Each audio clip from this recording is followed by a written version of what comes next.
today. We talk so much about travel and missing travel. Like Emma, you and I we've traveled like all over the world. Mm. And we've been very privileged to be able to be paid to do our travel. Steve, you travel a lot for your, well, prior to quarantine, for your work. And we were talking about how, like, we really miss travel. And then it makes you think about, like, we were really privileged to be able to do that. Yes. And Oh yeah. then, talking about how much we miss it and whatnot.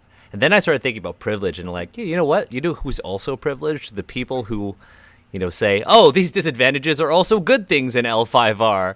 Or, that's not racist. It taught me about Japan. And Hmm. I, I've been thinking a lot about this section of the book. And, Steve and I, we had a conversation today about, just like, well, it was about tweets, but we had a conversation about, like, what we are able to talk about when it comes to the disadvantages Mhm. and what we should be talking about and why it's just so difficult to say in what 280 characters just how problematic this section of the book is. Specifically, we were talking about, like, autism and how autism is very subtly presented in the bluntness disadvantage in the book. And we were talking about whether or not, it was right for us to even be, tweeting about it, or whether it was, you know, on us to be even talking about it, since that is not our lived experience. And then, Steve, you were talking about how you actually brought this up to me, and I didn't even think about it until you mentioned it. You were talking about how, you know, autism is viewed very differently in very traditional Asian families, Yes. Yeah, absolutely. and how Asian families would be, really hesitant to go and get a formal diagnosis.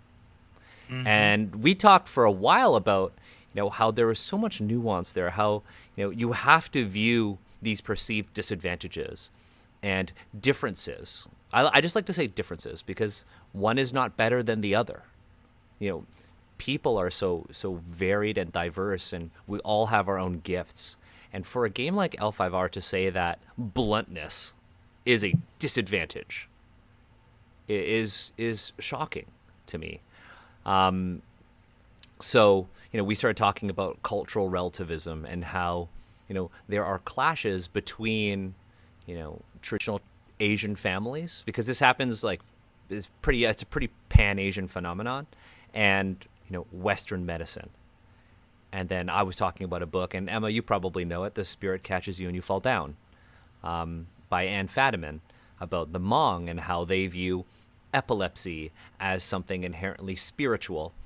And the book I was talking about with you, Steve, is actually about this little girl who's diagnosed with epilepsy, but she cannot get treatment from doctors in America because her family refuses.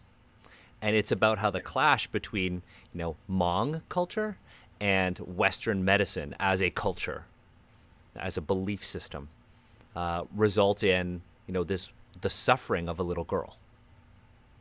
And then, of course, we started talking about the nuance of how these things are perceived, how autism is perceived within Asian families, and how the model minority myth, and how the barriers and obstacles that our parents and our grandparents had to actually overcome, and all of the, the racism that is structured within society is internalized by our families, feeds into their decisions on autism diagnoses, and how Asian families will often see something like that and as a disadvantage for their kids, and they don't want their kids to have labels on them or anything like that because they feel like it is a barrier to access.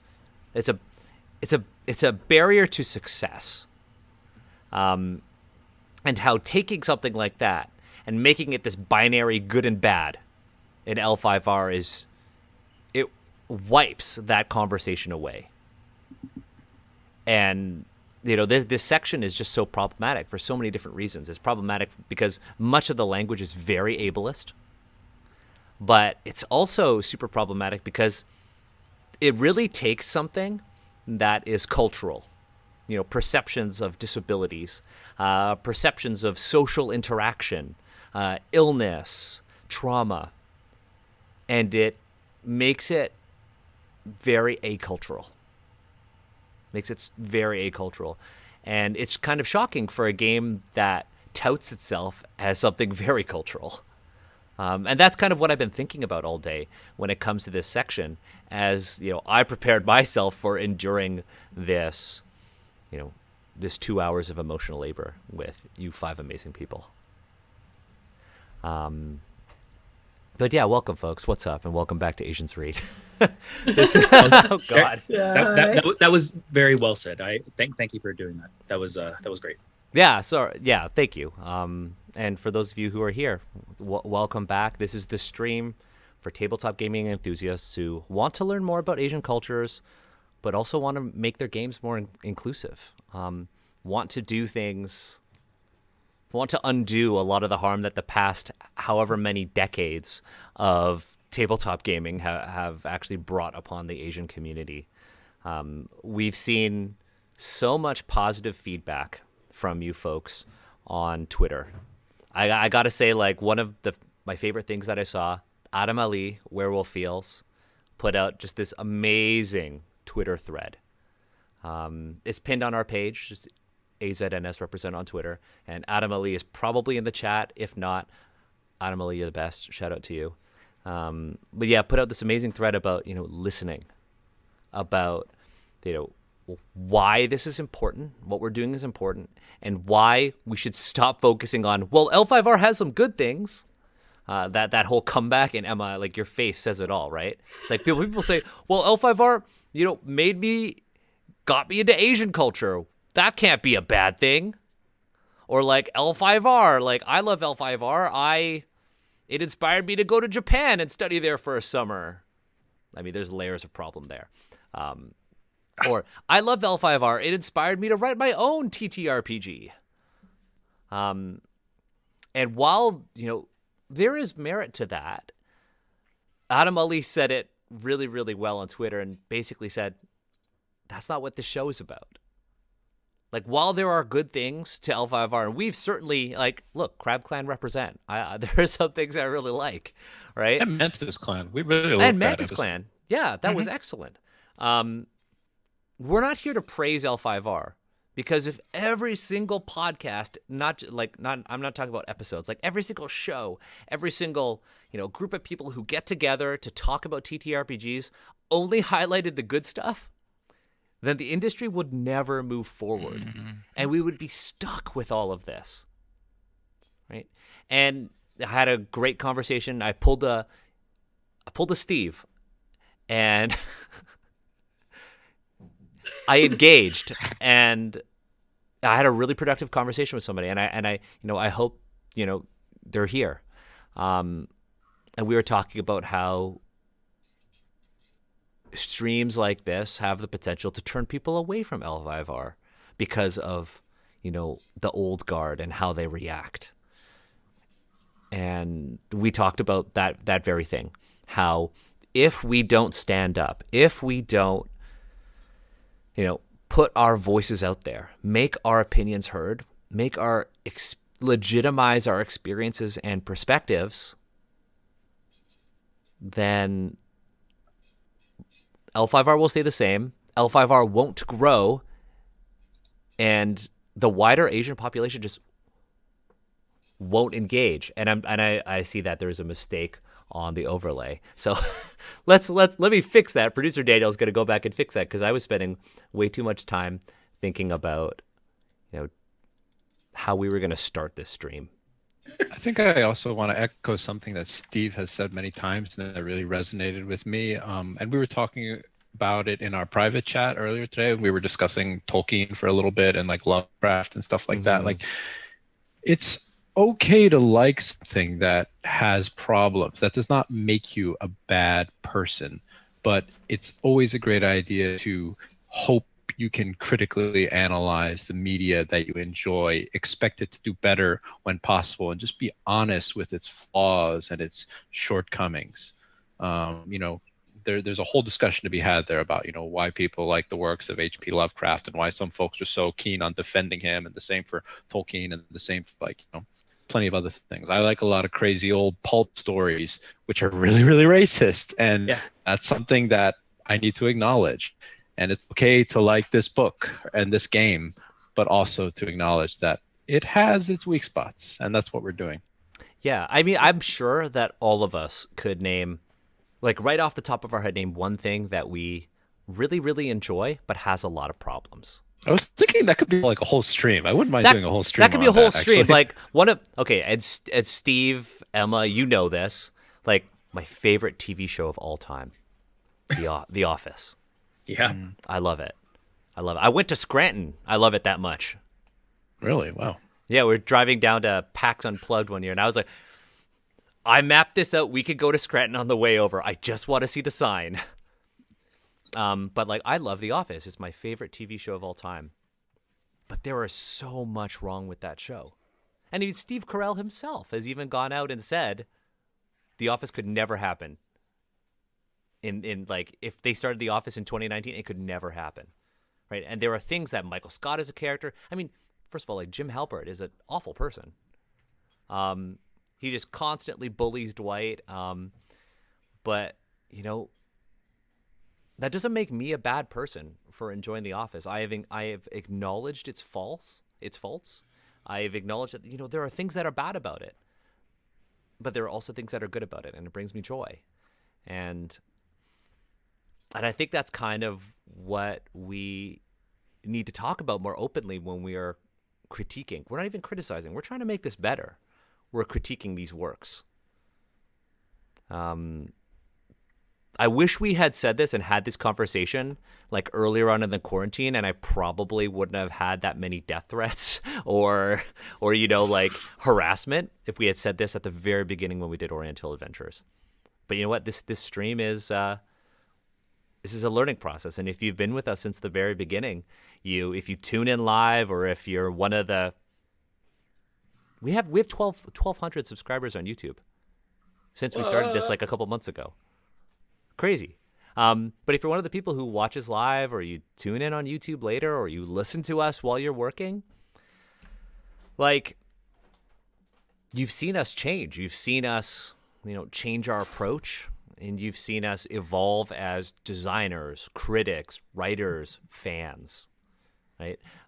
I remember, like, Sar, when we first met, you actually tuned in to the stream, and you were in the chat, and you would be like, well, what about this? What about this? And then we were introduced, and I was like, I got to have you on the show. I want your perspective. And now we're friends, right? And now we're able to share our perspectives, examine our differences in opinions, and really focus on what's important, and it's reading this book. I don't know where I'm going with this, but Are you just delaying so that we don't have to move into like the actual text? I don't know what you're talking about. I can't wait to read this. Yeah. What are we at? This is like we're We're at past the haunting. Well, no, I mean like hour wise. We're past 30 hours. Easily past 30 hours. Yeah. On this book. Not even person hours. Yeah, not even. But yeah, let's get started. We were on haunting. We're not going to read all of these, but we're going to focus on the ones that kind of are what we really got to talk about. I will say that of the disadvantages and whatnot, haunting I think is really cool. The idea is that you have some kind of spirit or haunting that follows you around, because there's so much text here about ghosts and spirits. That makes a lot of sense. This is great. Put stuff like that in there. I do like this one too. It's an example of kind of the more supernatural aspects of L5R appealing to me. Yeah. Yeah, more ghosts. Yeah, I like More that. ghosts. It's always like you could do so much with it. You could even do a whole like immediately when I read the haunting thing, I thought of that movie It Follows, and I was like, oh damn, that in L5R. Go ahead. So I think this is why you guys like haunting so much. The story, the Toritaka, they are the Falcon clan, which eventually becomes a member of the Crab. Crab Clan. I knew it. I knew But it. also ghosts. Yeah, I guess. But crabs. What about crab ghosts? Ghost crabs. Ghost crabs crabs. following Ghost you crabs. everywhere. Uh-oh. Does no one else see them? But yeah, haunting was great. The next one is the incurable illness. I also really like this one. And the reason is because if you read the flavor text, I'm not going to go through it, but basically it is someone coughing up blood in a handkerchief, which is like the telltale Hollywood side of tuberculosis. Mhm. And I specifically really like this one because tuberculosis has a very complex history in East Asia that basically never gets talked about. Mhm. So this is an example of putting something in here that I don't know if you know if it was intentional. It was like a Western lens on it, but talking about tuberculosis from a non-Western lens is very fruitful. I think if you're interested in culture. I don't think I've ever had a conversation about tuberculosis outside of school and looking at skeletons. Well, I mean, it's so impactful. Like, if you, even if you just think of like the Western way tuberculosis has like flowed through their culture, Mhm. or through like English culture and stuff, the idea that it was the consumption, people withered away, then later on became like a fashion statement. Like the idea of like becoming thin and gaunt, like what's happening here? I think it's very fascinating, and I admittedly don't know a lot about how tuberculosis was viewed or interacted with in East Asian cultures prior to modern age. But from what I have read, it's very fascinating, and not nearly enough people talk about it, which is a shame. I also really like the effect. The first one is periodically you push yourself too hard and you are afflicted by serious, especially violent fits that significantly restrict your activity for a brief period of time.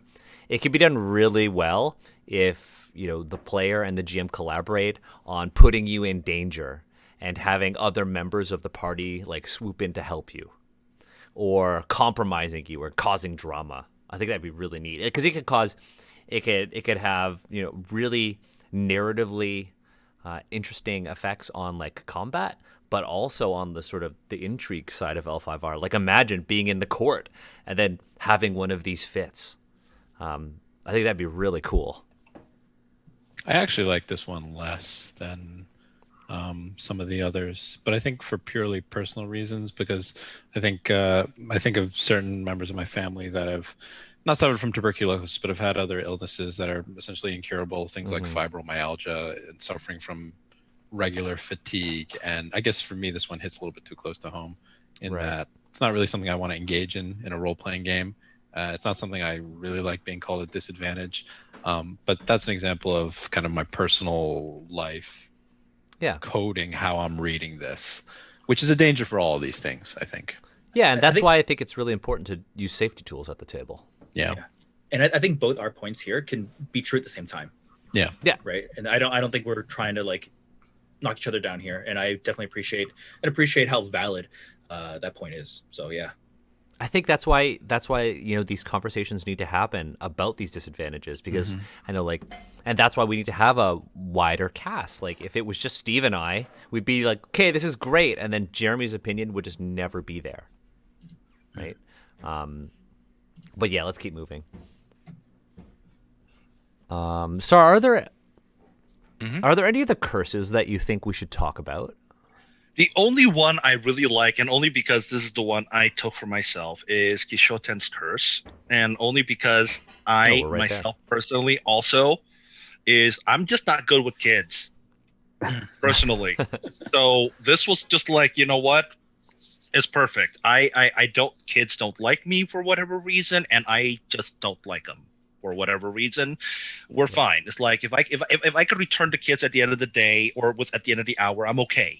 But longer than that, then. But this curse, I actually managed to fail horribly, and made an entire village of children cry. This curse always reminds me of that one meme. I don't know what show it's from. The guy being like, "Hello, fellow children." He's like, Yeah. Oh, yeah. Oh yes. Fellow yeah, what youths. was that? I don't know what. It's Steve That was from Buscemi. 30 Rock. Oh, that's Steve Yeah, it's in Buscemi. 30 Yeah. Rock. Yeah. And like all the kids like throwing produce at you as you walk through a village and try to act cool. Mhm. For me, I read this as like, I like kids. I like to think I'm good around kids because I used to be a teacher. But for me, it's me and babies. I don't know what to do if somebody gives when when somebody hands you a baby and you're just like, Hello, baby. hello, hello, How are you today? hello, fellow human. What is up? And they just look at you and then they start crying and I'm just like, what did I do? Speak. I assume you just tucked the baby under your arm. Like a You hold the that- baby and you're like, are you a disgruntled L5R fan that's mad at me? Is this what I get? I see. That's my thing. Like, I'm not good with babies. I don't know what to do with babies. I don't want to hold babies. Don't. They're so delicate. This is all outside like my experience. I love kids. I love babies. They always get along really great with me. I also really love child psychology, so I'm always doing social experiments with them. That sounds without- bad. Sorry. It does. It It's like, does. But I love kids. I love engaging in social experiments on them. sometimes I just want to see, like, has this child gotten object permanence yet? Like, that's a cool thing to test. And like, it is what it God. is. Steve's that person. Absolutely, I am. We shouldn't get into it. I was doing a lot of reading about child psychology around morality, but watching too much Good Place. But Oh, I had crazy thoughts about morality as a very young child, like starting me from the age too. of 3. But that's a whole trip. but yeah, I think this curse was also interesting. I get kind of maybe similar to Jeremy's, kind of like a weird gut feel putting children in the spotlight as like a kind of storytelling mechanic. It gets very close to like a veil or a line for me if we can use safety tool vocabulary. But in itself, not culturally impactful from what I can read in the text and other things surrounding it. No, I think this is like we said in the previous ones. It's this is one that has to be considered at the same time as your lines and veils. Like for me, like one of my veils, or no, actually not a veil. One of my lines is just violence against children. Yep. Right. Don't like that. I tell the story about D&D Live when my GM literally made me choose between my character and a child NPC, and they killed off my character in the middle of a D&D epic, and I had to watch the game I sat there at the table for an hour because my character was dead.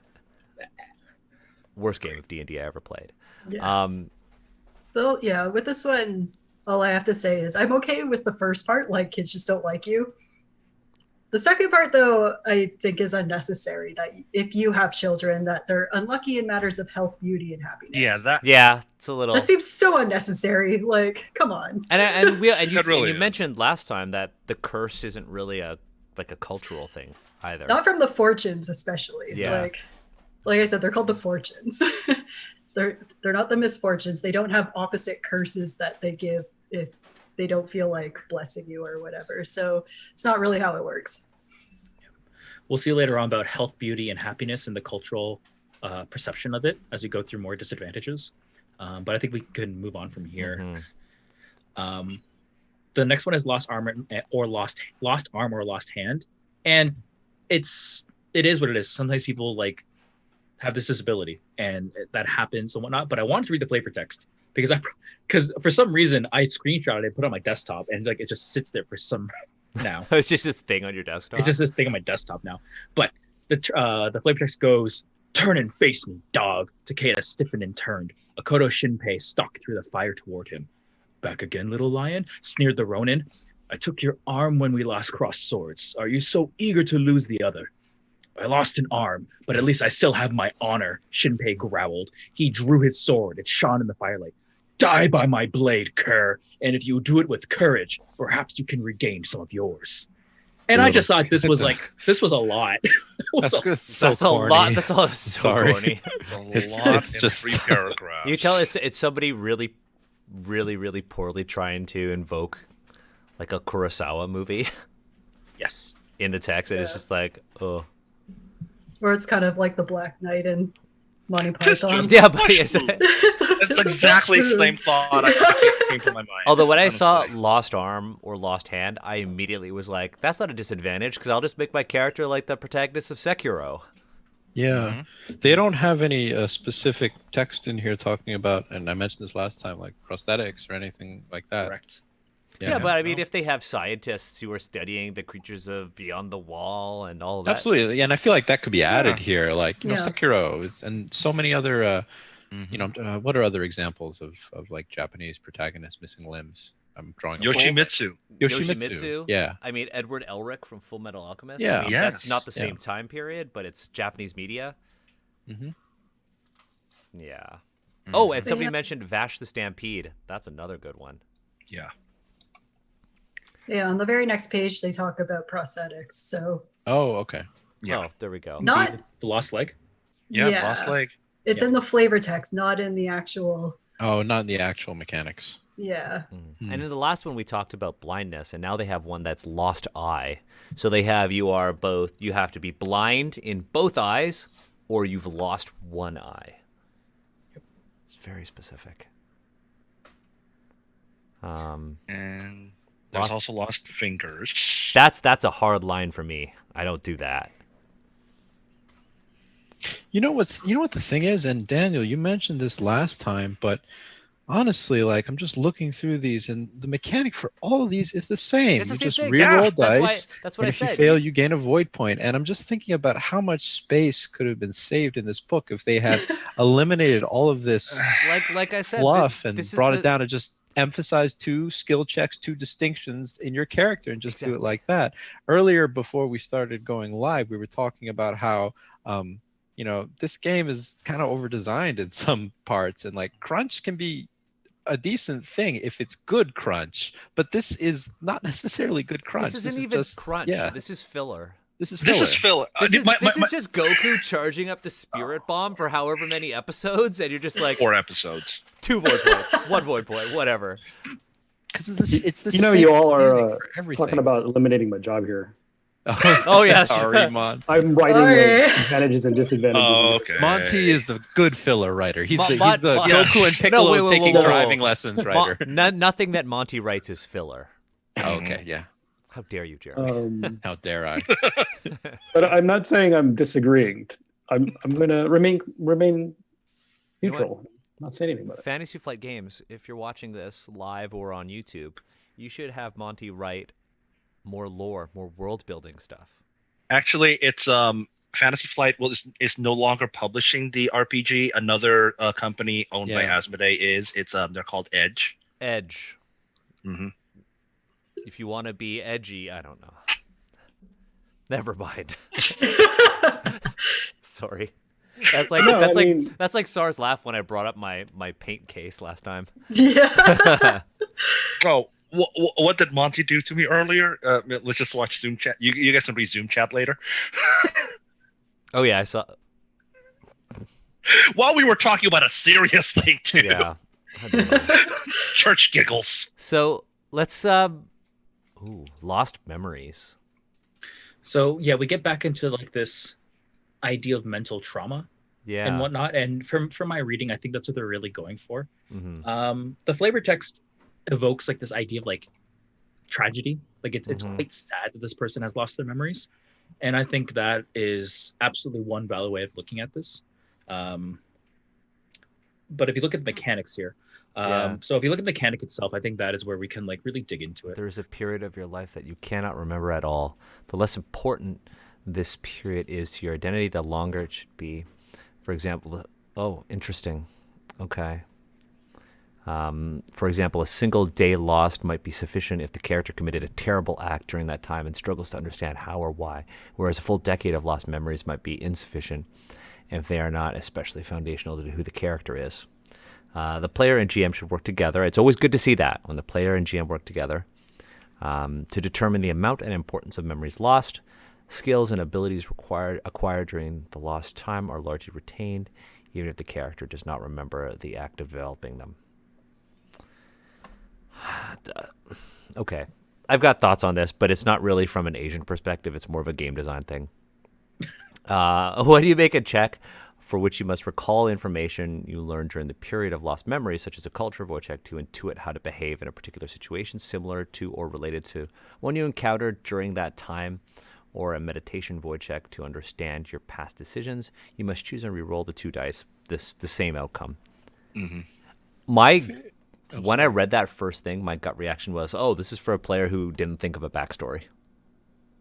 Pretty much.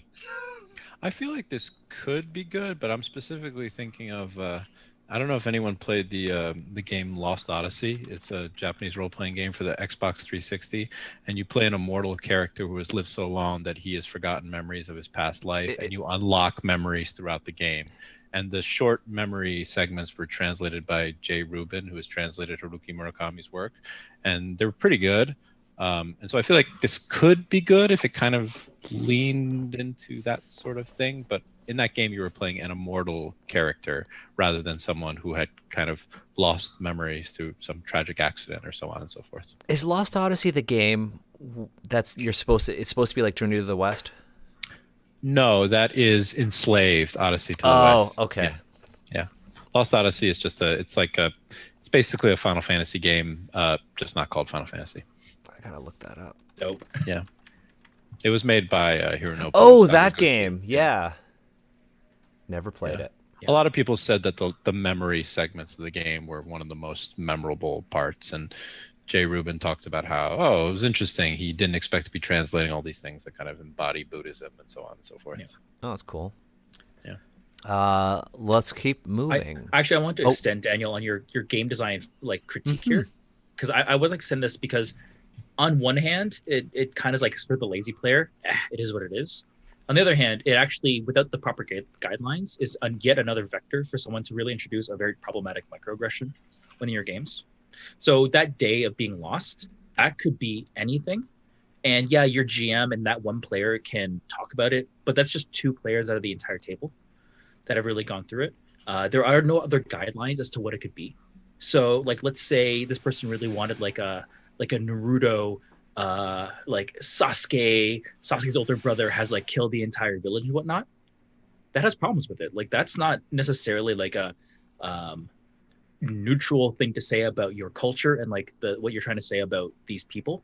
And there are no guide rails to really help you navigate that way in a ethical or respectful way. So I'll say this then, from a design perspective, what do you think they should have done? So let's say if we were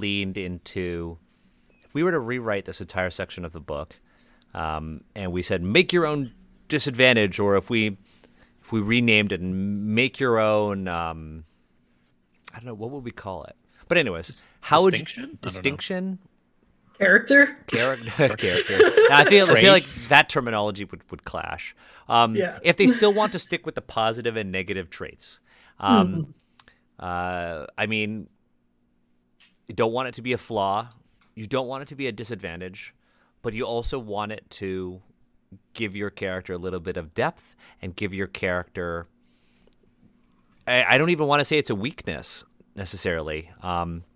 Is challenges It could be loaded or I mean, it could be. I think what they'd have to do is take both advantages and disadvantages and turn them into, make your own. If they were going to do that, I did see that somebody in the chat, the Mad Wobbler, said perks and quirks, or troubles.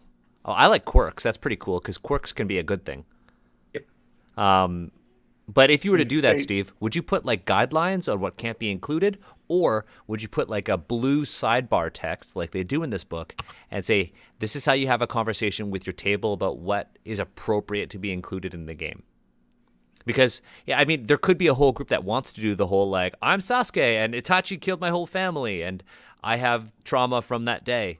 And I want to work that in because I have this bloodthirst, or every time I see the symbol of the Uchiha clan, or I don't know why this became a Naruto RPG, but It's good stuff. it's good stuff. But to your actual question, this is very unsatisfying, I think, as an answer. But the fact of the matter is, I would hire like a sensitivity reader to go over me representing lost memories.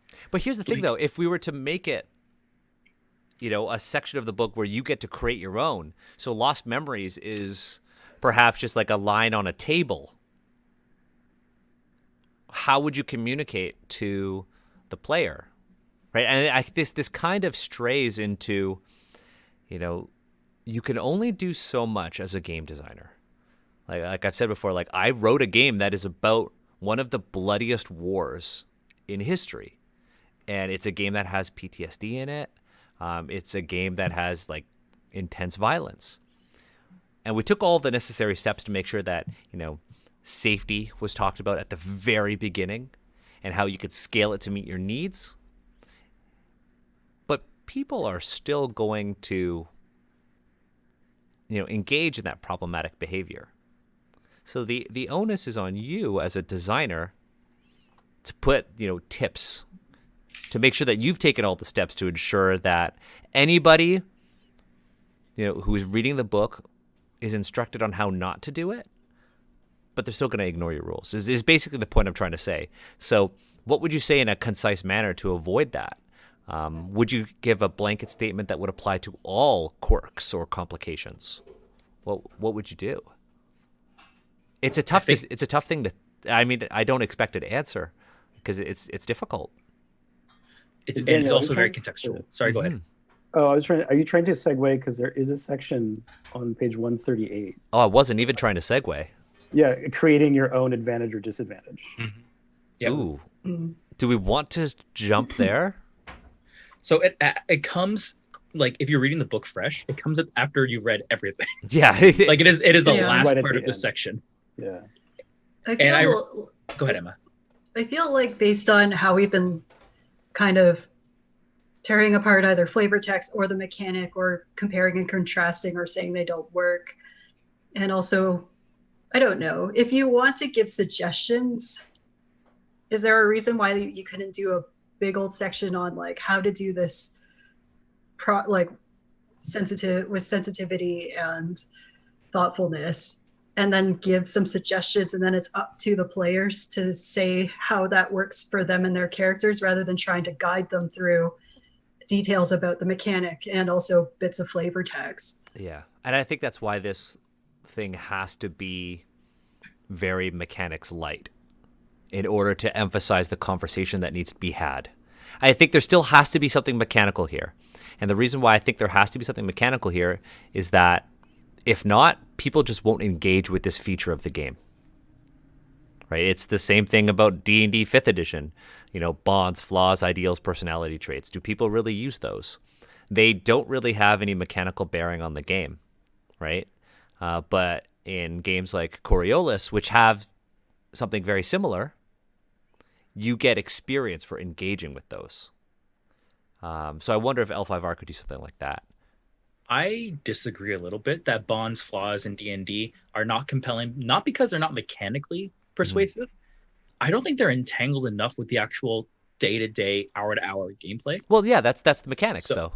So, I mean, if you think of like masks, for example, the game tells you have to have entanglements with the other players, but there's no true mechanic to it outside of influence, which is actually determined outside of like what you write down. Mhm. When you write down like, oh, I really want to kiss so-and-so, like that is not mechanical at all. There's no mechanical like thing to do about that, but it is a little thing in the brain to be like, you know what, this is the kind of story we're telling here about this tension of romance, or like what romance could have been. I think, though, there's a fundamental difference between how you play masks and how you play D&D. And the kinds of Yep. people who, yeah, right, and Yeah. and the kinds of people who will play masks, and the people who will play masks are the people who will interact with those questions, those bonds, right? When you're playing D&D, this is also a thing with the design of the layout of the character sheet. It's like it's the top right corner, and it's like tiny, and they don't put a lot of space. I honestly think that like if they want to do optional rules for experience, they could even do one that's based off of your bonds, flaws, personality traits, and ideals. And if you hit on any of those, you can actually earn experience. That would be a quick fix. I don't think there's a section in the GM part of this book specifically about the advantages and disadvantages. I'm looking through it now. I'm not seeing it. It might just be that player section where it's like, player, you talk to your GM, you try to convince them to like your Yeah. disadvantage that you want to write is viable. See, I think this. see, that's not enough. Yeah, I think this section of the book has come across a lot heavier than the designers anticipated. Like it should be rearranged. There should be that GM and player sensitivity disclaimer in the beginning, and then a highly reduced series of these advantage and disadvantages under another name with, you don't need them listing the same mechanic multiple times for multiple pages. in design terms, I like to talk about that reduction. Instead, I Yeah. frame it as conceptual density Mhm. based on like a blog I've written. I feel like it really shoots home that like reducing it doesn't mean getting rid of it. You want it to be more dense. You want it to be that flourless brownie that like you have 2 bites and you're full. I don't know. I guess I'm hungry. Yeah, I was like, where the brownies come into play here? I really want a brownie. Steve, we gotta really not talk about food because this is around dinner time for like the West Coast folks. True. Sorry, Monty. Sorry, folks. Let's I'm keep good to move on. let's keep moving. I don't have much to say about the maimed disadvantages, maimed arm or maimed visage. Within the text, having an arm maimed or injured, or your face injured, and then you have a permanent scar, that seems pretty like that could happen. Safety tools, of course, would be really important for this kind of stuff. I did say my note on, especially for like face. For a lot of these injuries, they don't necessarily indicate how recent or how old or what they are. Because the one for face says it harms your socializing because it hurts to talk or to make like facial expressions. It's like how old is this? What kind of injury is it? But also, I feel like it would be really weird for this whole society that is really like into like fighting. Yep. Why they would find it weird or off-putting to see someone with an injury, because it's like that is it not common? Exactly. It's like were you struck in the face and it broke your jaw and your face got a dent now? What? Because the way the flavor text for main visage reads and the mechanic, it feels like 2 different things. Yeah. Because there's the line of when I was young, and this one feels like it's just like you've been struck in the face, causing a noticeable and difficult to disguise sign of your altercation. It's like I've been hit in the face several times, and I have scars all over my face, and unless I actually point them out to you at this point in 30 years later, you're not going to know where they are. This reminds me of a very like when I was like 13 or 14 and obsessed with anime and writing fanfics and playing like message board creative fiction role-playing games, I would make all these characters that had like distinctive scars, and they were cool because they have scars. That this feels to me like shorthand for, okay, here's a way to make like a cool samurai that has like a scar running across his face. Yeah, but and then he's cool. this scar isn't like we might think, oh yeah, that scar's really cool, or Yeah. wait, we'll go back to the Naruto thing. I want to be Kakashi, but I've got my friend's eye. Yeah, it feels a little infantile to me. But honestly, here the it's way like presented here. this is disquieting to many, and speaking causes you great pain. Like you couldn't make Kakashi here because it doesn't cause him great pain. We don't know, actually. Maybe it does. Well, I guess cause we don't Kakashi. know. I mean, Yeah, we know don't really that know. using the Sharingan actually like drains his energy. Yeah. Sorry, let's not go into Naruto. Yeah, It just there's feels very spoilers anime here. to me. Spoilers. How many years later?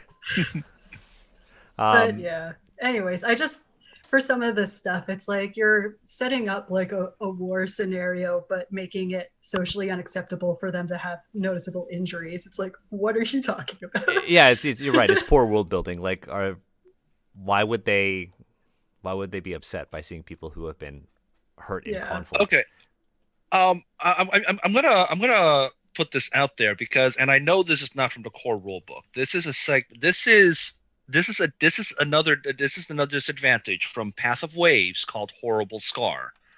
Let me link it because to me it reads almost the same except just different. Okay. I'm trying to link it right now.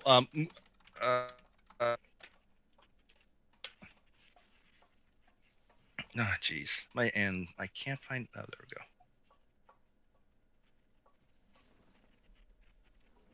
I never know what to expect with what you I know. share with us. It's like opening up the vault.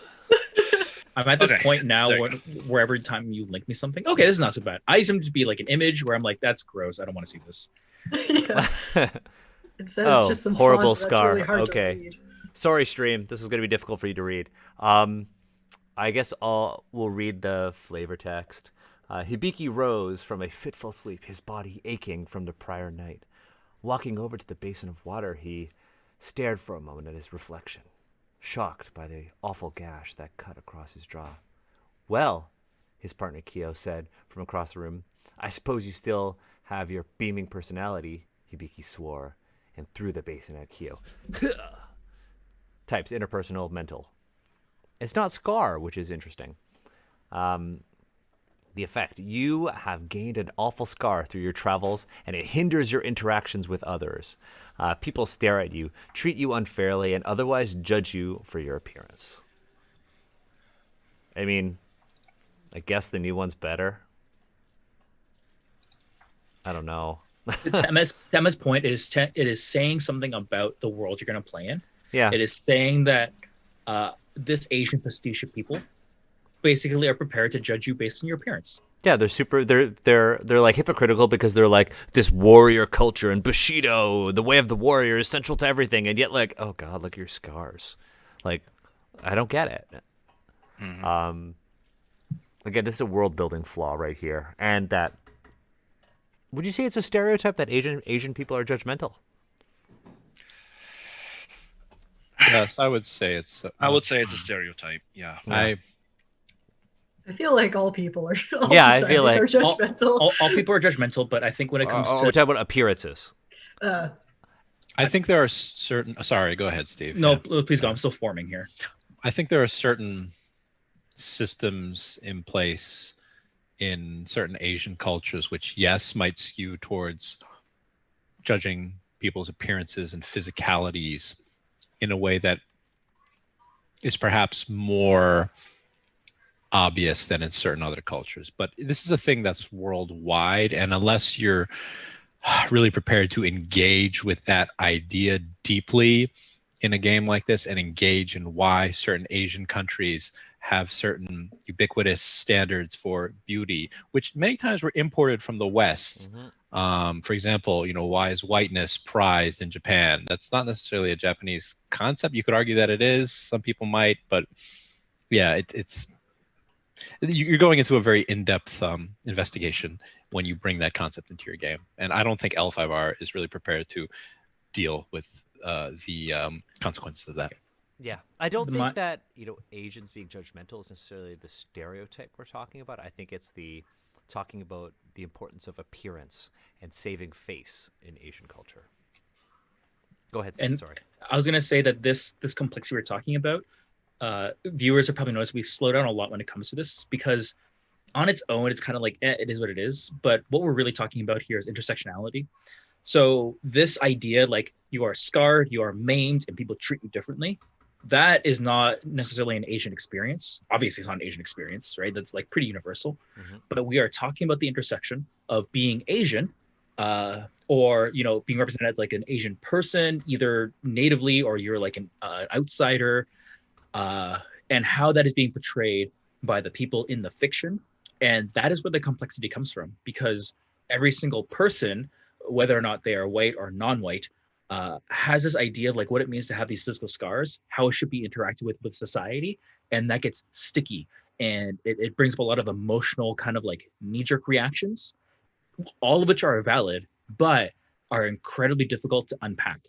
We could legitimately spend the rest of the stream just talking about this and talking about our experiences as whatever identities might be, which is not as simple as just saying Asian on stream, but like all of our identities bundled together. And we could talk about what it means to be conventionally beautiful or without scars. That I think is where the tension really lies, because for the text that is given, it is not reflective of the weight of a statement like this. Well, I think you're all beautiful. I forget. Remind me how the comeliness mechanic worked in Oriental Adventures. Is this reminiscent? Comeliness. This is not. No, okay. No, because I mean, comeliness is way worse. I will say Okay. that. And I know that there are people who are going to be watching this and are like, comeliness appeared in an unearthed arcana before and it's not exclusive to Oriental adventurers. Don't care. The point of comeliness and the point of talking about these things is that within the context of an Asian setting, there are layers to this, and there are certain implications when you associate these with Asian people. And like we said, Steve, we talked extensively about masculinity and everything in Asian culture.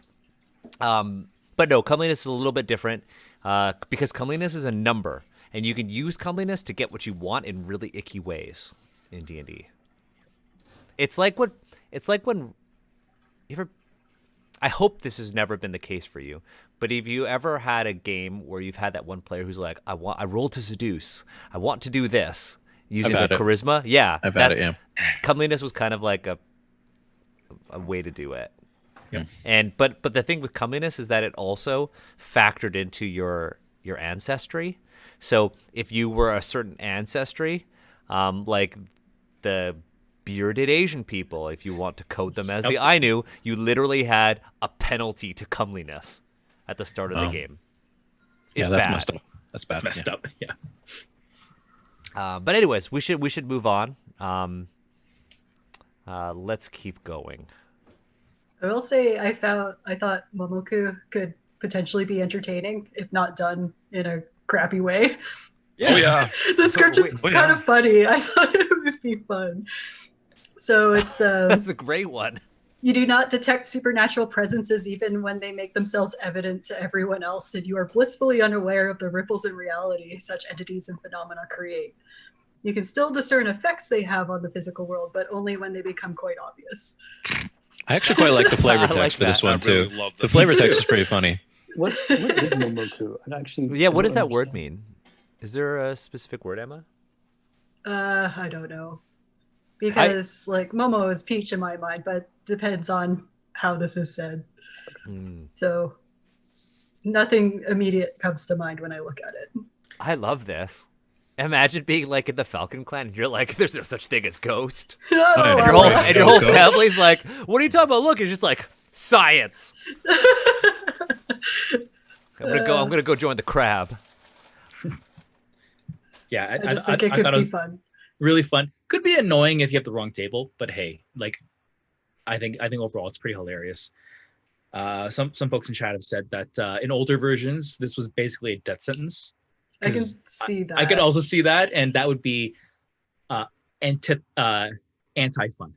It'd be actively Yeah. ruining your fun. That's why I said like you have to be playing it, allowing for it to be fun and not just like this is how you die. Yep. Yeah. Oh, you mean death Um, sentence as in like you'll run into a supernatural creature and you can't. You can't do anything. Oh, Yeah. okay. Yeah. Sorry, I thought you meant like imperial edict or something like that. Oh my goodness. Oh. I'm like, what? Oh, What is you this? have a disability because you can't see ghosts. So I'm afraid you got 10 years. All right. Nothing like that. But I do want to move on here. The next Are one we is about to get into the different types of taint? not Not yet. yet. Not Okay. yet. The taint is Because- coming. The taint is coming. The taint was always there, just waiting to be touched upon. But yes, every time, Sar, every time. But I'm going to talk about muteness, which is the next one. And I had a big problem with this one because of the way the flavor text is written and the way the mechanic is. So Yeah. let me read the flavor text. The quiet monks of Kaito province take vows of silence upon entering the monastery. They devote themselves to silent contemplation of the Tao and the mysteries of the elements. Vow silence. Mechanic, you are physically or psychologically unable to produce intelligible spoken words. You can still make yourself understood through singing, gestures, and meaningful looks. For me, they've really conflated this like very impactful idea of taking a vow of silence, which has tons of complexity, which I cannot speak to, but that I absolutely respect and understand to be very meaningful spiritually, with a physical or psychological like scar, more Yeah. or less. And that doesn't jive with me. That makes me feel very uncomfortable when I I read think this that. is the worst example of the dissonance between the flavor text and the actual game mechanics. Oh, there is actually in-game lore of a character who actually did lose her voice because it was in the Phoenix Clan novella. Kairi Kasori, when she was fighting one of the spirits in the temple, one of the spirits ripped out her vocal, like slashed her vocal cords to the point where she does have visible scars on her neck and she cannot use voice. There's an actual story that they put out for free to the point where she misunderstood somebody and it caused this big diplomatic incident because they couldn't understand the word Jin. Because the unicorn was using the word Jin, and she understood the word as she did not have the word for Jin to sign. So when she signed it to her attendants, she signed the word for demon, and that's what got sent to the Elemental Council. Not great. No. Very, very, very insulting for these people in fiction that should be professionals at what they do and should do their due diligence. Basically, they're fools. I mean, we learned that people who maybe write in this industry might not be as professional as Monty. Yeah. Like that thing we learned about Karator. Yeah. But yeah, I had the same note for this one where it's like these are not equivalent. There are so many reasons for people to not talk and not be able to speak. But also they make it sound in the mechanics like they totally have ways around it. And Yep. Other than that story that Sar just shared, even though I think the flaw there is if you don't have an equivalent word, American Sign Language, at least you just spell it out. I believe there's some flavor text later on where you'll see that a character does sign some words. So there's clearly a sign language that can be used. For They me talk though, about like it. the idea that a Jin is not a known word to the people of Rokugan, given the centuries of experience that the Unicorn Clan has, it just makes no sense to me. Well, the unicorn kept their magic secret. The unicorn can't interact with the kami normally. They have to use Meishodo magic, and it always manifests as like these beings of fire and smoke. But does that mean that a unicorn couldn't share their lived experiences with somebody who's not, even though they don't interact with the kami? Secret technique. But like an understanding of like a Jin, that's not a technique. Secret technique Oh, or God. secret knowledge. Thanks, Sar. Secrets. Thanks, Sar. That's the only way that was ever explained in lore. Like, it's like you would think that the moment the unicorn brought this thing back, the phoenix would be like, wait, what? I need to study this, like right now. Yeah, right? the dragon And are then up in their mountains being like, oh, look at these people. It was like Exactly. a very arbitrary. It really was. It is. I'm reminded of, like in World of Warcraft, they keep inventing reasons for the Horde and the Alliance to be at war. Like it's just arbitrary, kind of like this can't happen because we say so. Yeah. But yeah, the signing system was brought up earlier when talking about deafness. And I kind of had a sign beside that saying like it's named after a specific family. So that raises a bunch of questions for me. Absolutely. But I don't know if that's worth getting into here because Is it coming up or is it something we passed? we passed it. I think we should talk about that. Absolutely. So Emma, please, Okay, which section should we go back to, Emma?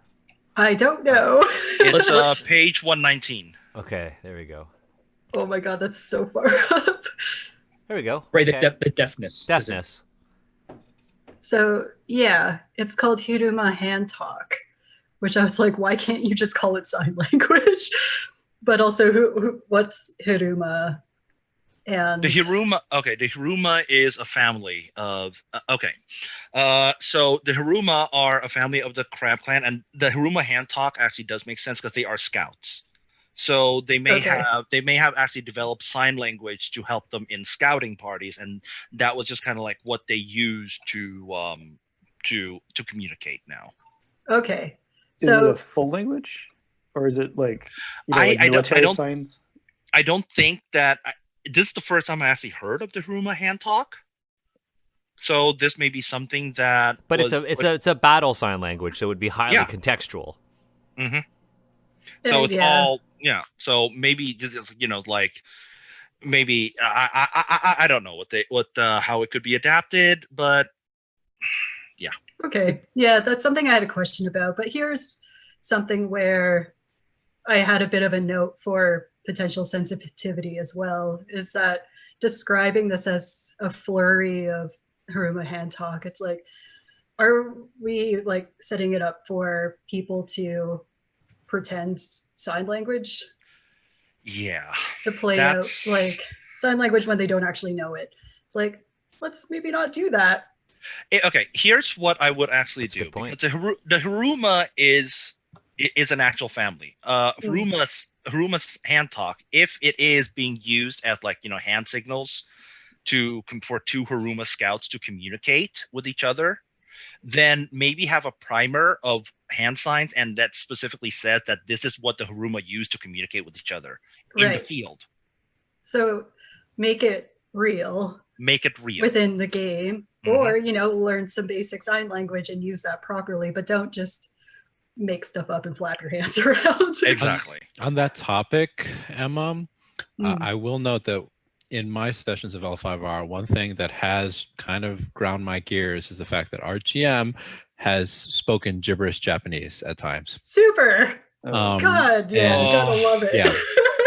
It's one of those things that he doesn't do very much, and he's a Mm. person I do consider a friend, and I know he doesn't do it with intent to harm anyone, and Right. I'm the only person at the table that can understand some Japanese. And I'm Yeah. also the only person who knows that he's mispronouncing everything, and he's combining like gibberish with stuff from anime. So some of it is kind of accurate, but it's like, you know, the character attacks and says this, blah, blah, blah. And it's one of those things where, I mean, I haven't played L5R for a while now. So, but if he continued to, you know, do it again now after having been on this stream with you guys multiple times, I'd probably tell him to stop. You because just don't.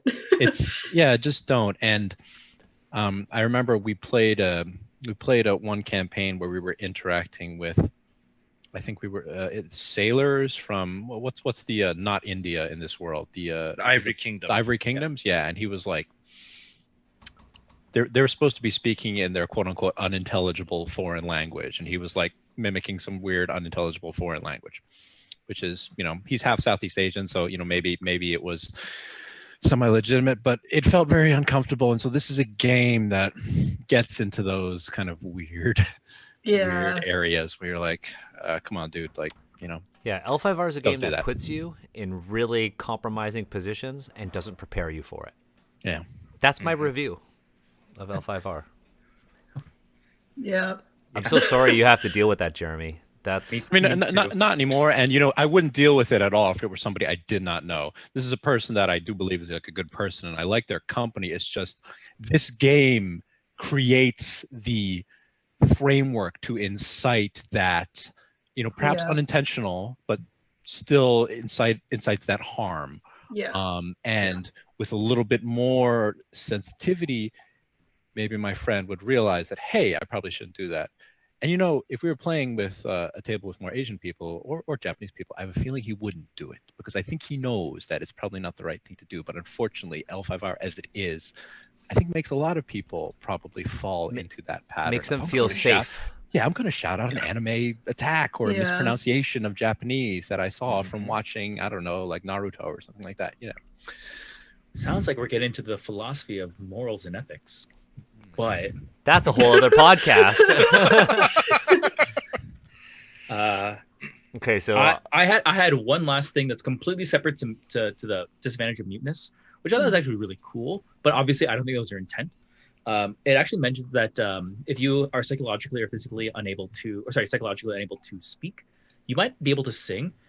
That's a well-studied psychological phenomenon, Yeah. where some people might lose due to trauma and through an accident, lose their ability to speak, but they retain their ability to sing.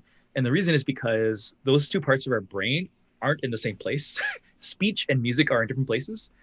So singing might actually still be accessible to you despite an injury or injury to the brain. I'm sorry, Steve. It's not, that word is not singing, it's signing. What? Oh yeah. Oh, it's it is. signing.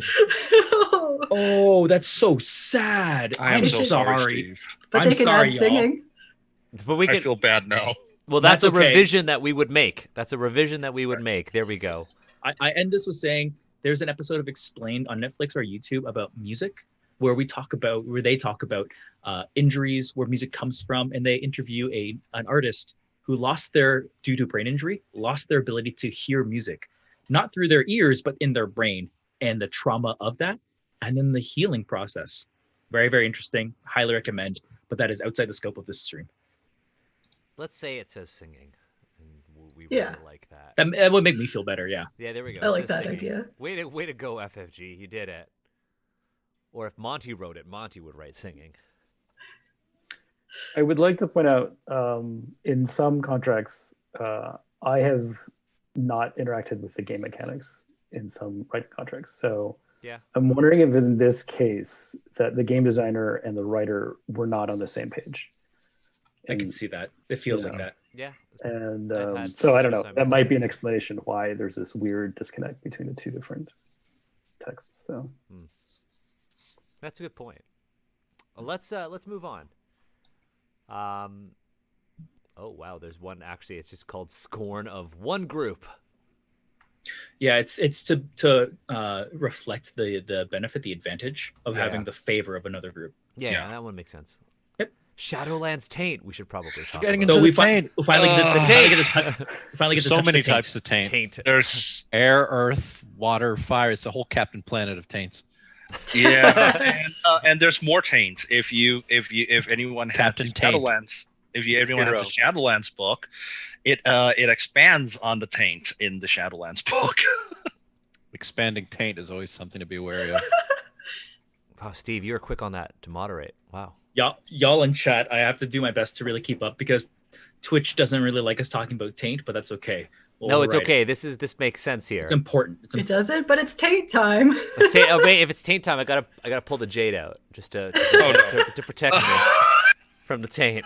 So I personally don't think it's worthwhile to go through all the taints No. section by section, but I think the red text on page 127, Mhm. I think that is very important to read to help frame up what we're looking at here as far as the mechanic goes. Jeremy, Emma, I don't know if you have it in front of you. Did you want to give a We should just say that Current rating? Shadowlands Taint. You're tainted. You have trouble sympathizing with other humans, and you can understand the emotions of corrupted beings easily. Then we should. There we go. There you go. Anybody want to read it? Monty. Losing your humanity. Yeah, Yes. losing your humanity. I have to make the text bigger, but I can read it. So, losing your humanity. A character with one or more instances of the Shadowlands taint disadvantage is a tainted being, capital T on that, and is affected by any effect that specifies tainted beings. A character with 3 or more instances of the Shadowlands taint disadvantage has slipped even further from their humanity. They are also an otherworldly being and are affected by any effect that specifies otherworldly beings. Okay, these are sentences. All right, a character with 5 instances of the Shadowlands taint disadvantage has been lost completely to the grip of Fulong. There's that guy again. In most games, this means that they are no longer an appropriate player character, though of course the GM is the final arbiter over whether such a character is suitable for their story. Might we say that Fulong grips you by the taint? That's just like Oh god. that's just what happens. In It's this like game. SARS It just also- like. Jeremy, why? I forgot that the only kami that is very obviously coded as Chinese is also Is a the taint evil one. grabber. Is a taint grabbing Chinese god.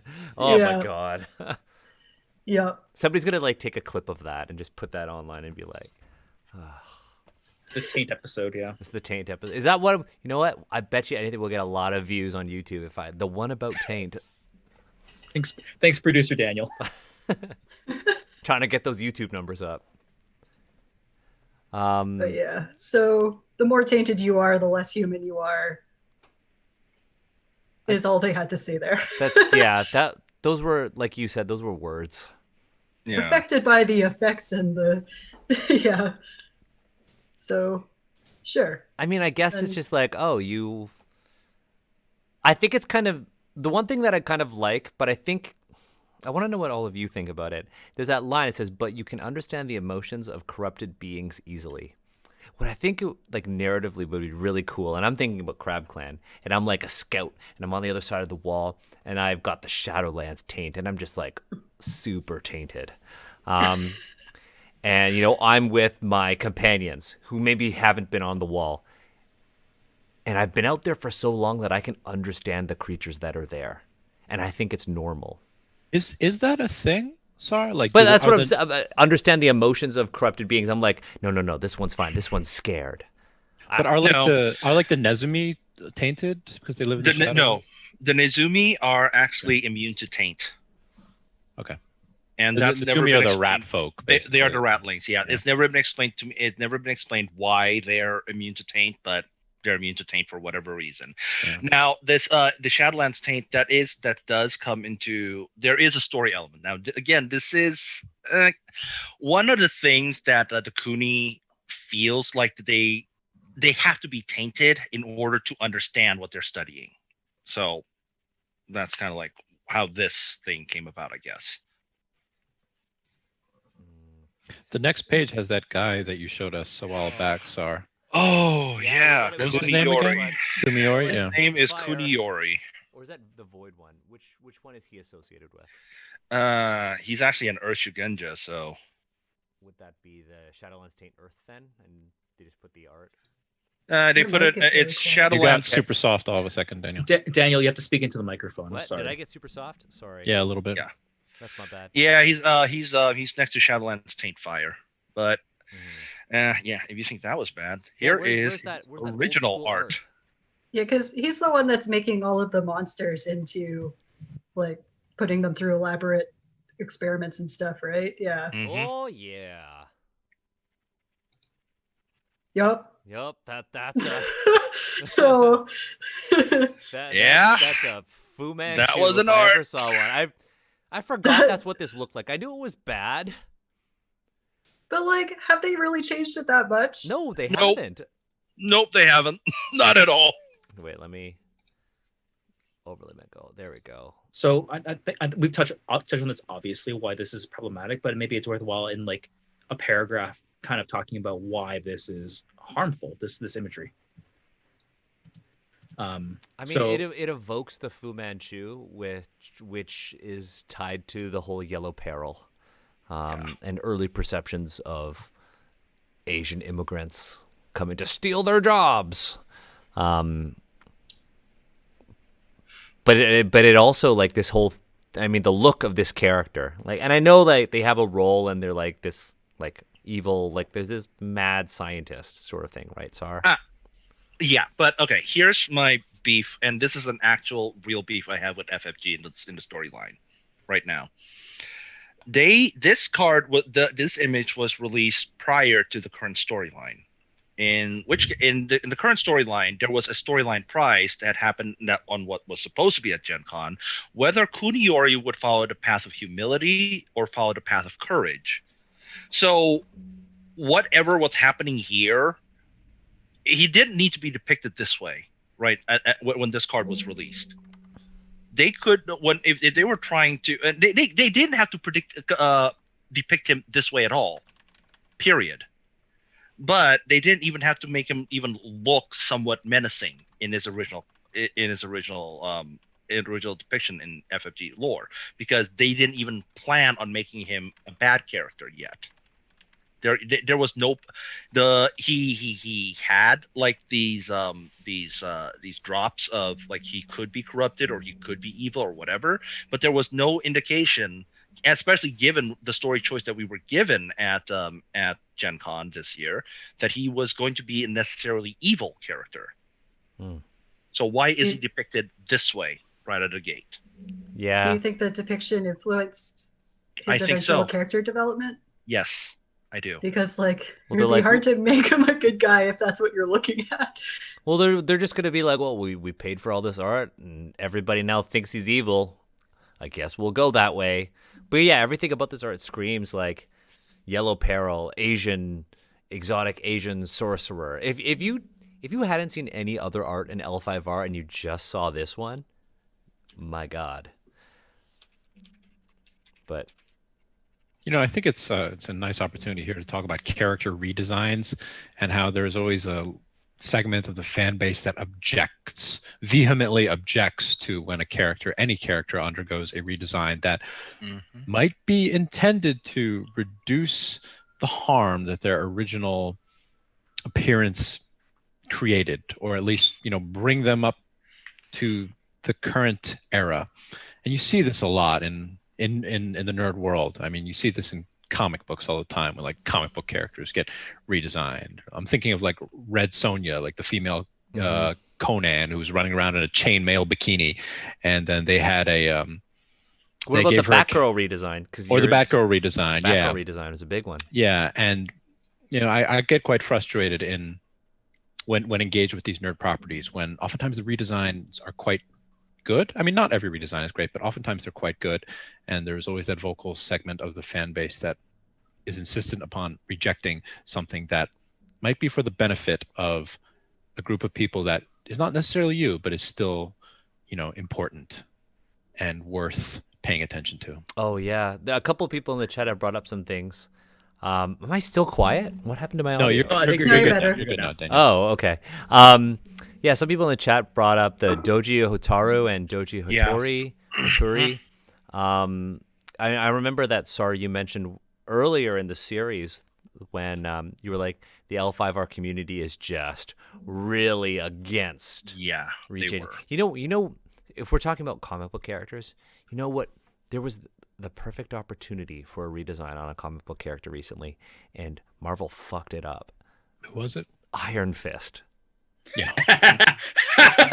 Wasn't like the old Iron Fist training his young girl for a while? Yeah, but Wasn't that a thing? Danny Rand does not need to be a white character, and Marvel was like, Are you talking about for the show? the show. I'm talking about Oh, the show. Yeah, okay, yeah. Yeah, I'm talking about the show. I was in favor of them making him a mixed dude or something like that, or A like mixed an Asian dude. American dude. Yeah. Who is, you could have the same arc. It in fact would have more impact because Yeah.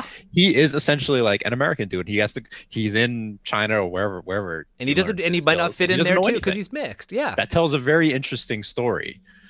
But no. Disney, hire us. Right. But No, Hotaru.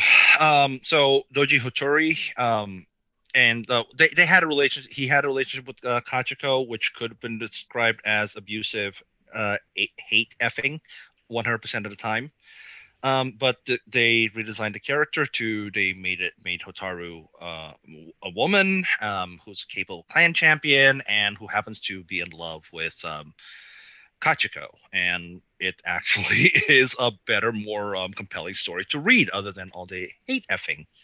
yeah. Yeah, and you see that they're like the first people you see in the book too.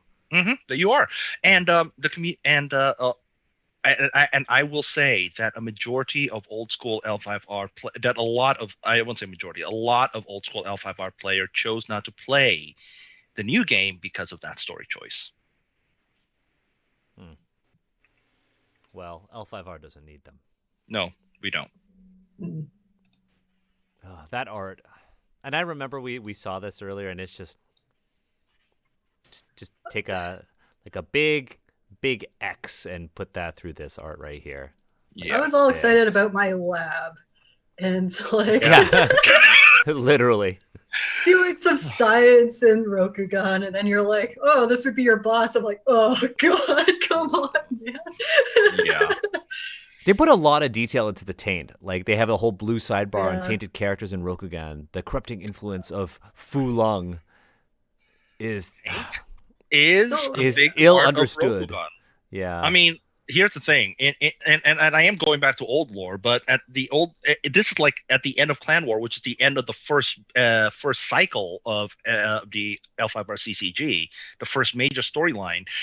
All 4 out of 5 of the elemental masters of the Phoenix got corrupted. The entire Phoenix lost entire ranks of Shugenjas because they were all corrupted. So Taint played a huge part in L5R story. yeah. There's some interesting red and blue text here. Tainted characters in Rokugan and living with Yeah, the I'm taint. reading Yeah. the red one here. So within crab clans, the taint is tragically common. The Kuni maintain a great ledger of all the names of the tainted. A character who approaches the Kuni to report themselves must forfeit status until their status is 20, but they continue to serve the clan. Outside of Crablands, it is very rare to contact the taint, and there are no standards on how it is handled. Some lores might send the tainted retainer to the Kuni, while others might dispose of the retainer or quietly cover up the whole matter. So, don't you like get taint from exposure to the Shadowlands and corrupted creatures? So, Yes. how are you getting a whole lot of random Rokugan people contracting it if they're not already out with the Kuni? So there's this thing called blood magic in Rokugan. Super. Blood magic, yeah. Maho Tsugai or what? Maho Tsugai. Maho Tsugai, yeah. Isn't there like a whole like adventure line, Steve? Remember we were gonna look at that. There was And then I an said old- no. And then you said no. Yeah, I remember that. Yeah. It was It like was a Blood Speakers. blood speakers. There Blood was some- speakers, they are. That cover. That's what they called. So they spread the taint? No, okay, so originally, God, okay, so this, I'm just gonna say it the way it is and just let you guys do what you want because Monty's already know where I'm going. Let's get it here. So original magic in Rokugan was blood magic. It was the purest form of magic, period. Then when Full Length fell and broke through Jigoku, it corrupted some of the magic. It corrupted some of the kami, lowercase k, kami, spirit kami. And they became what's known as the Kansen. Now the Kansen are ultra drawn to blood. So they will go ahead and behave as the kami does, and you can go ahead and still do all the blood magic stuff that the old Isawa used to do. However, now that whenever you use it, you will become tainted by the Kansen. Okay. All right. Mm. I have no real comments on it. It's kind of like, I get it. It's like corruption. And it's not super compelling for me, but like I get it. It's one of Yeah. those lore things. It's just one of those lore Yeah. things. It's one of those lore things that I always find like you couldn't figure out how to do this better, Yeah. kind of thing for me. I'm sure there's like historical reasons why it was kind of like, we're these early designers. We don't really know how to write this like inter-clan violence.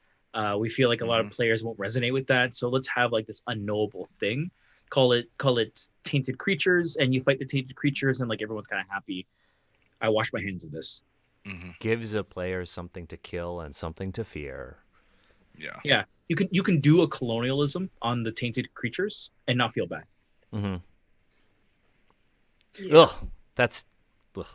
Oh God. Yeah, was that's that that's too bad. real? That's Oh, that's bad in its own God. right because that's the thing you have to deal with in D&D right now. It's like, hey, you got orcs. They're bad, and we can just go and kill them indiscriminately. Goblins, we don't care about them. We can just go and kill them.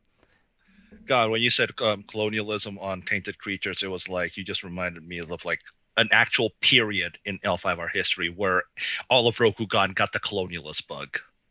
Wait, what did they do? Details, please. No. Okay, so there was an event called the Destroyer Wars, and again, old. Oh, What a title, the Destroyer Wars. I know about Right. this. Yeah. So, Steve, I'm sorry. So there was Mecha Shiva was a thing. Really? Wait, hold on. Hold on.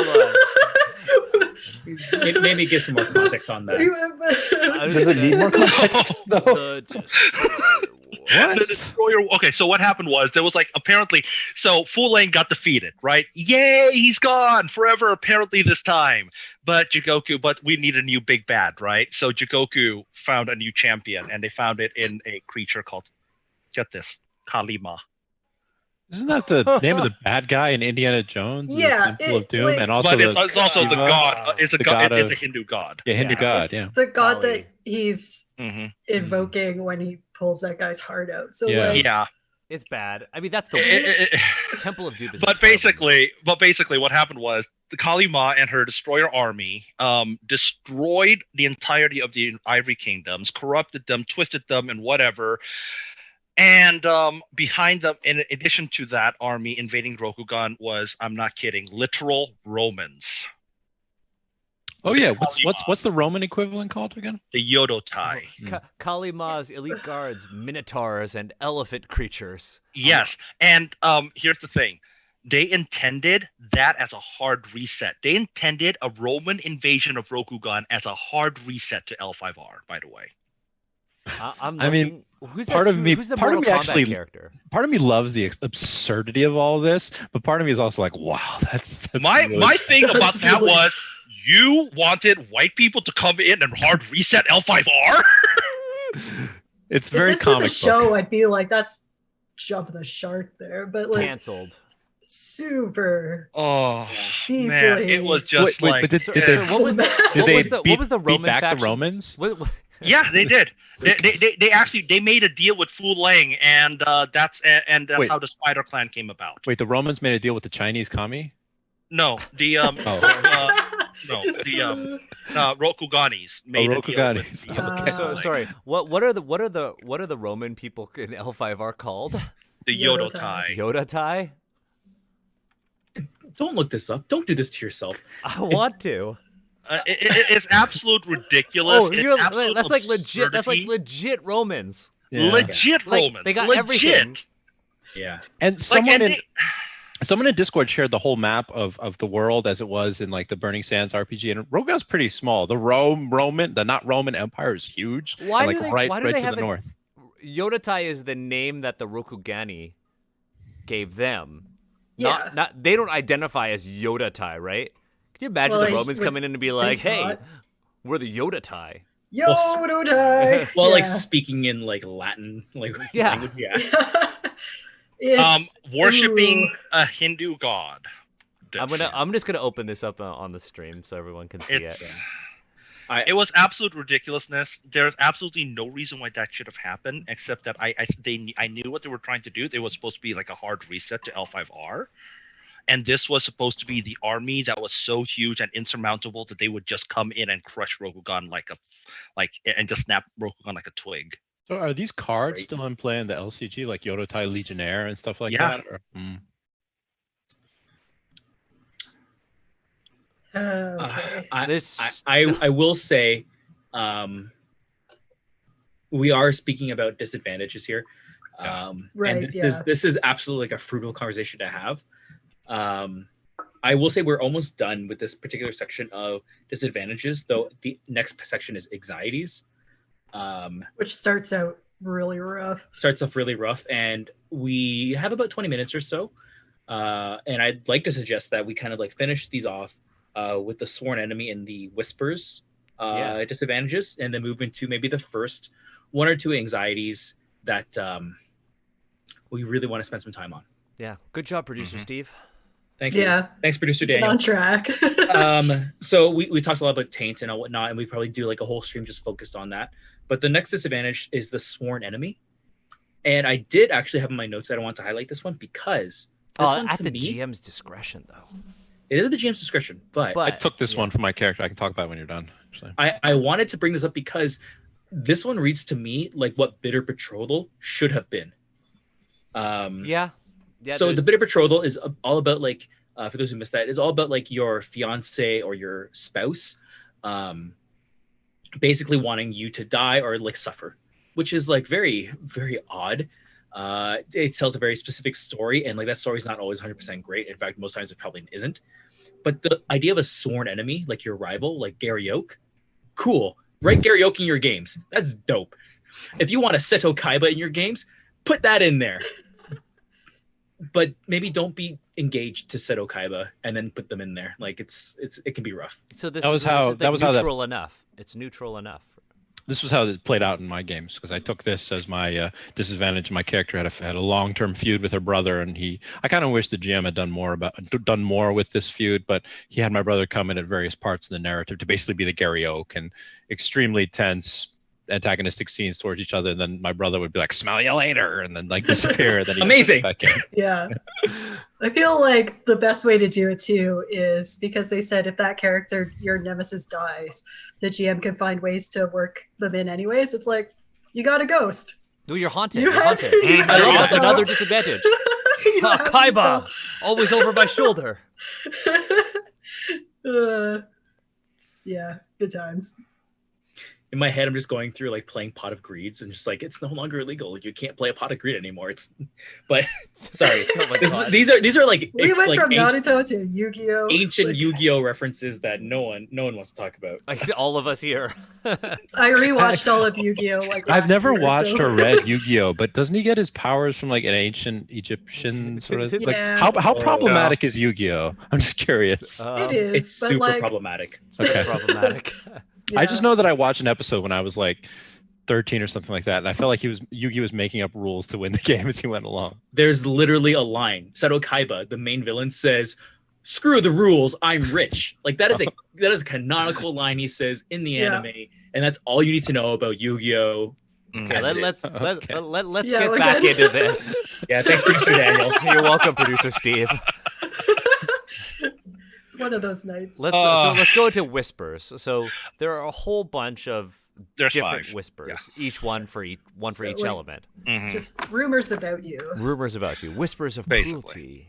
Whispers of Cruelty is probably my favorite. It's probably the one that I like because I have a soft spot for Motojuro. Mm. He's actually a It's really also- nice guy. he that's- just like But That's I the thing. It's an heard interesting way to set it up, where it's like you didn't actually do these things, or you're not necessarily this person, but because you're in a society of a whole lot of gossipy people too, and in a society in general, your reputation with people might not be right, Well, and if- this influences your interactions. if done right, you can combine one of the whispers with loss of memory. And Yeah. that can Yeah. make for a really interesting Sure. story if done right with the GM and the rest of the players at the table. Are there any whispers that we want to talk about? I want to highlight the cruelty one a bit more because Yeah. Daniel, when we talked about Oriental Adventures, Mhm. Asians being portrayed as cruel was a pillar or like a core stereotype we wanted to talk about. So this one I like because it actually subverts that stereotype. So if you're going to have stereotypes in your games, you absolutely need to empower your players to subvert and address stereotypes. This is an example of doing just that through the text. Thumbs up from me. I think it's great. You're well known, but not for the right reasons. Characters who do not know you personally always assume you will act in a ruthless and destructive manner, and they act accordingly. Infamy, interpersonal. Yeah. Yeah.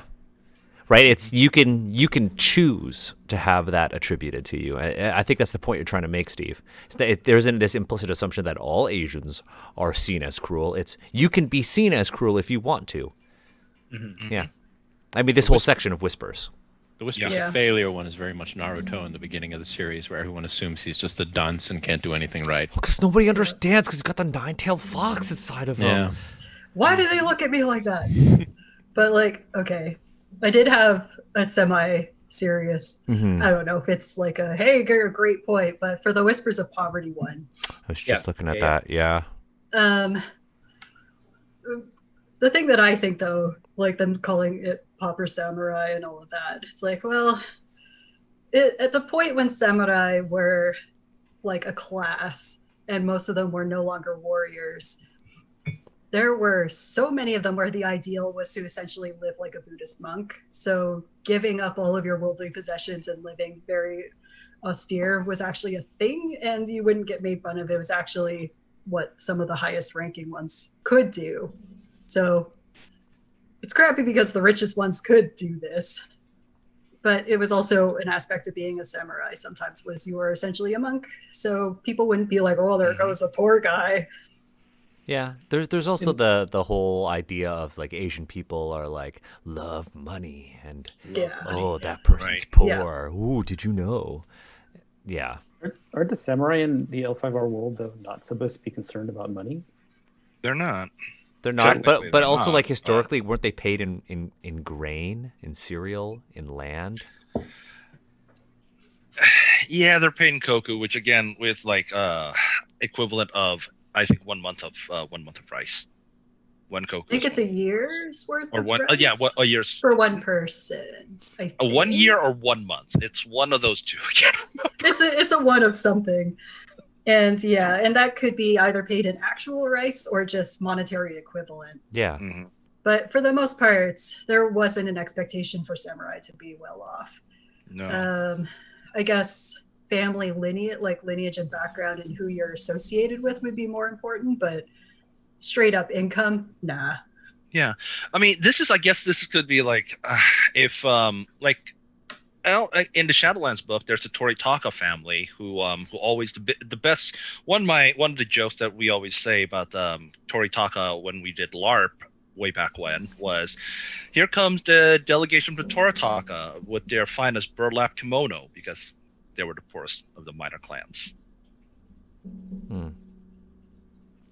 Yeah, the poverty one hit me emotionally, and I don't feel bad about sharing that. I couldn't really put into words why it rubbed me the wrong way. So I obviously I really appreciate these conversations we have. Yeah, I mean, these are all things that, you know, people talk about in the present. Like how many of us have had our families been like, ask us, okay, here's the thing.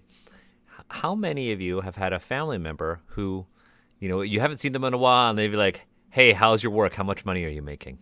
My mom asks me that every time I call her on the phone. Yeah, right. And you know, we live in a world where, and this isn't, I mean, this is very much a thing that you see in Asian culture, but we also live in a world where, you know, when we talk to people, we ask them how their work is doing, and ask them how much, you know, money they're making as a way of gauging how much respect we want to show them, and that's so wrong, right? But you know, this one struck me, you know, in a weird place too, because my parents are always asking me like, how much money do you have in your bank account? How much money are you making? What was your bonus? And all that sort of stuff. And you know, it feels weird. It's like, it's something that I wouldn't want in my game because there's a lot of baggage there. Yeah, same. To share. Sorry, go, Monty, please go. Oh, I was just going to say, as a tabletop RPG writer, who that profession gets very underpaid. Mm-hmm. Yes. I have a lot of comments that I'm not going to say because it'll just be cursing. So I'm an archaeologist. Yeah. I'm a journalist. I mean, I know, I think we like, got the Holy Trinity here. but no, like yeah, there's a message board, Ian World. I don't know if you. Yeah, I know EN World. And it was like They don't 5 like years me. ago. They don't like Steve either. But 5 years ago, they published the tabletop RPG writer rates, and everyone was astounded how low they were. They're like, "How is this possible?" And it just, those of us in the industry were like, "Well, there's a lot of reasons, and I don't think we can discuss capitalism at this moment." Do you want to? I wrote Capitalism, the biggest disadvantage. Do you want to hear? You want to hear about my first writing gig? One of my first ever writing gigs. Oh no! Oh, I yeah, won't say who it was let's hear for. it. I won't say who it was for on air, but I worked for about 2 months. This was around December of 2018. I worked for about 2 months on a project that I thought was really cool for a person who I really respected, and I wasn't told if it wasn't very clear to me if what I wrote was actually going to make it into the book, and it was implied that I wasn't going to get paid if what I wrote didn't go into the book. And then 2 years later, I got an email from them being like, "Hey, don't forget to invoice Publisher X for $34." Oh. Oh boy. Yeah. Yeah. Writers in this industry are like super underpaid. Like in fact, like I Yeah. literally just got asked this week to write an 8-page article for 5 cents a word. Yep. I got to message that person and tell them no, by the way. I just remembered. Reminder. A reminder. Decline. But yeah, it's bad.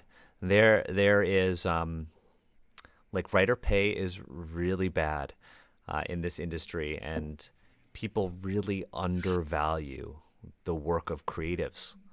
And we see, you know what, this is also a talk about Asian culture too. Like, you know, like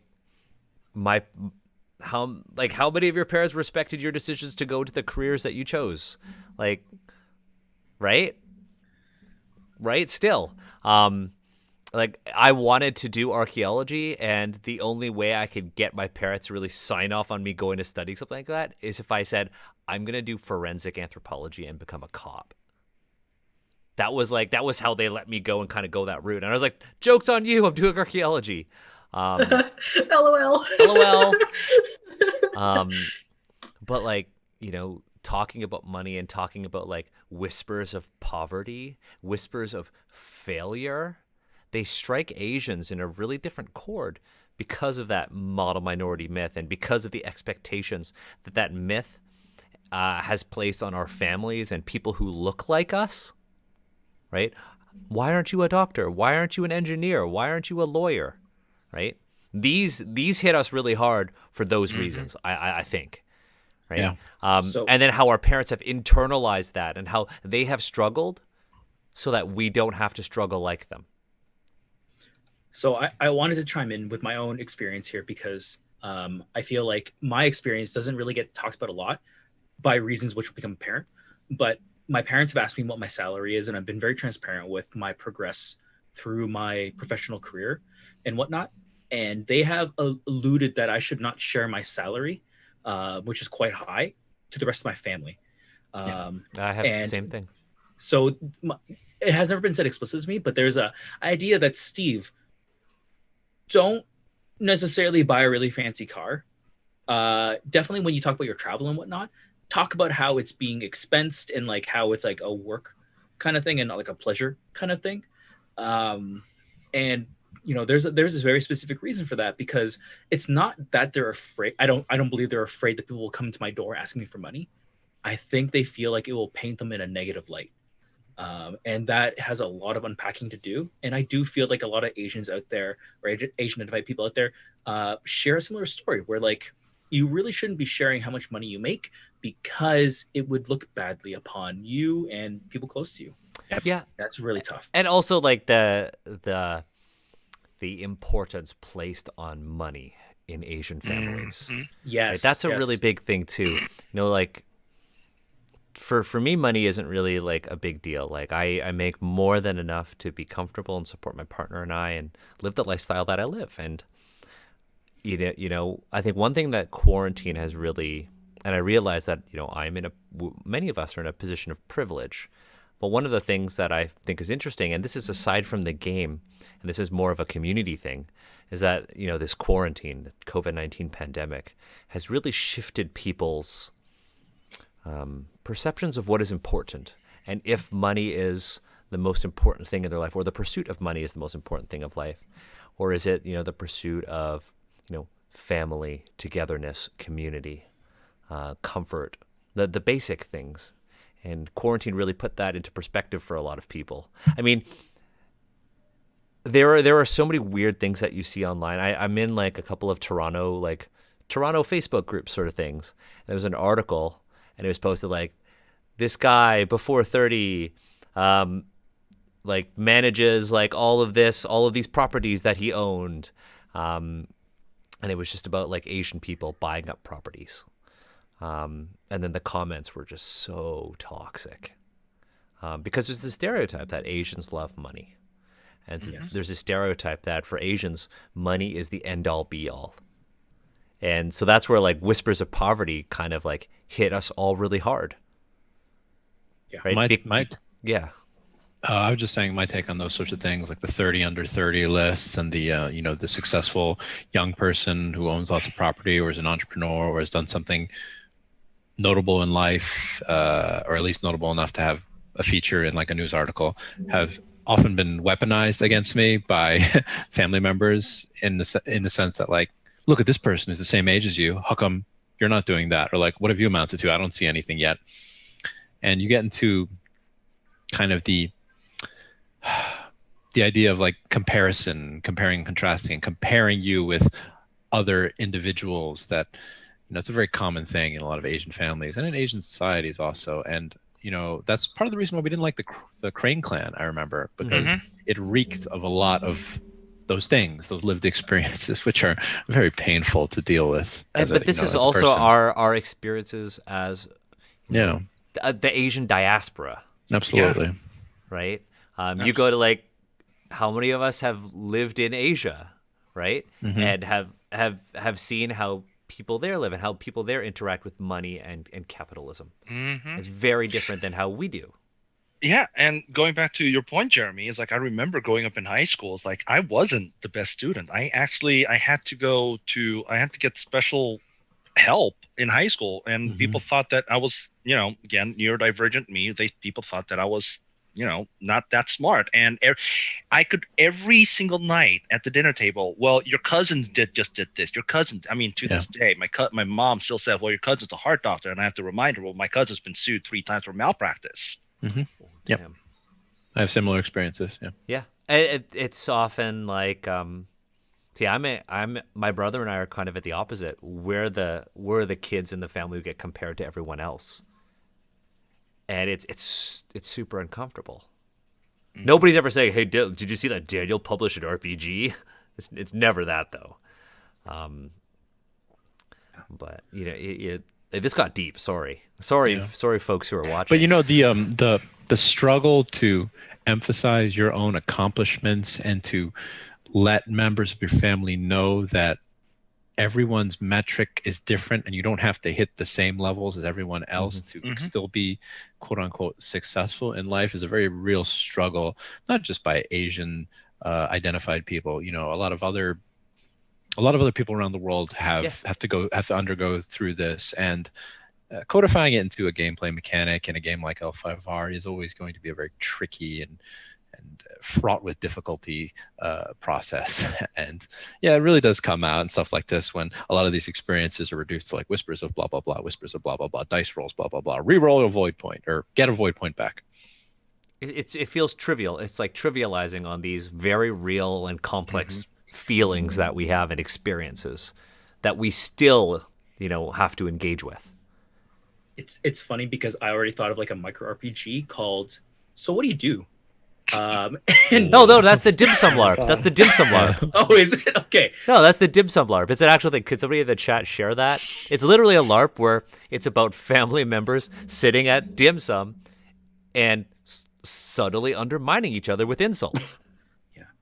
And the reason I wanted to drive in that direction is because I think that idea that there's a whole role playing game, like a whole experience to have with a table of people you trust, to just touch on what is here legitimately 2 paragraphs of text shows you kind of like the weight we're talking about.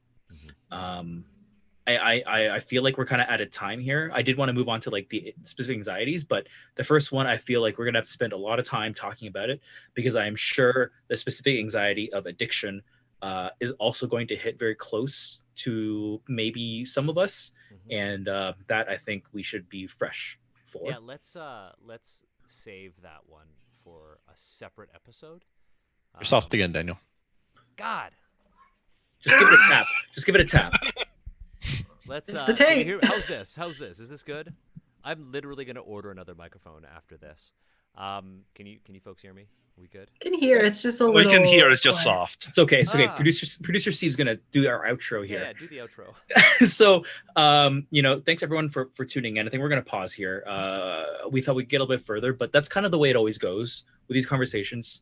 I did talk a little bit about on Twitter even today and with Daniel personally about intersection and like these lived experiences and how as we go through this text, it often takes a lot more time and energy to actually talk through these things because of the complexity here. All of us we're Asians, yes, but that is not specific enough. We all have very intricate, complex ways of how we identify.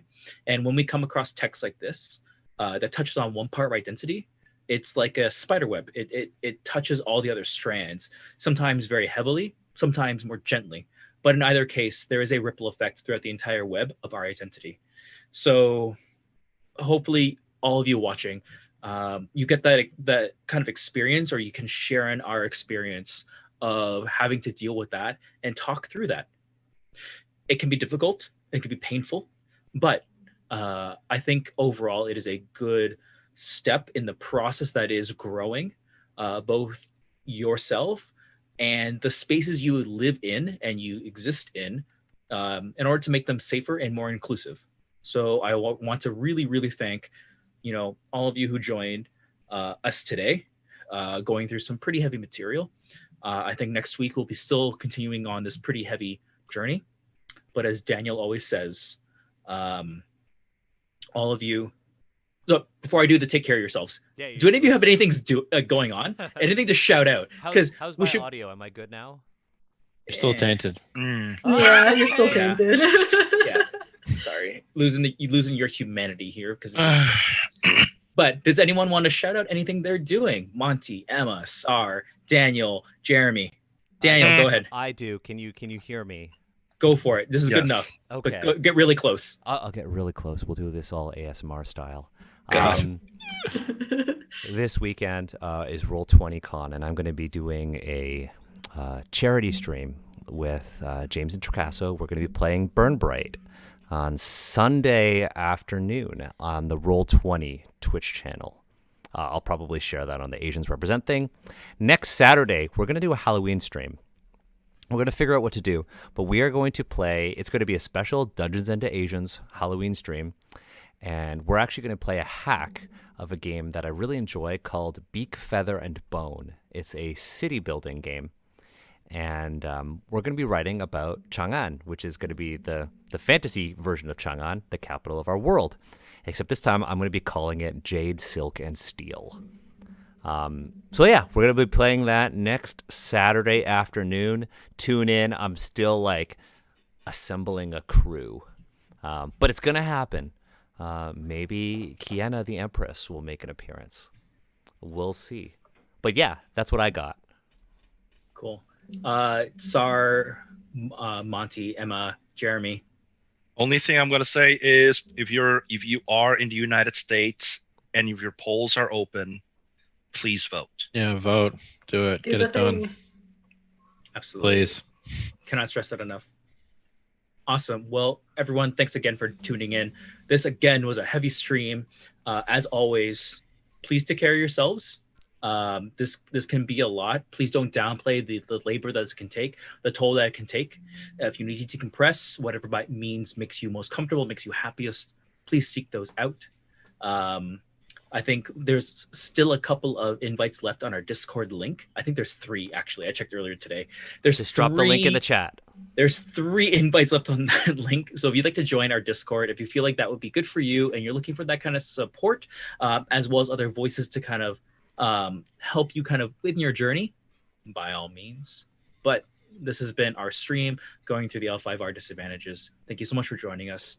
Wish you all the best. Love you all. Bye. Bye. Peace.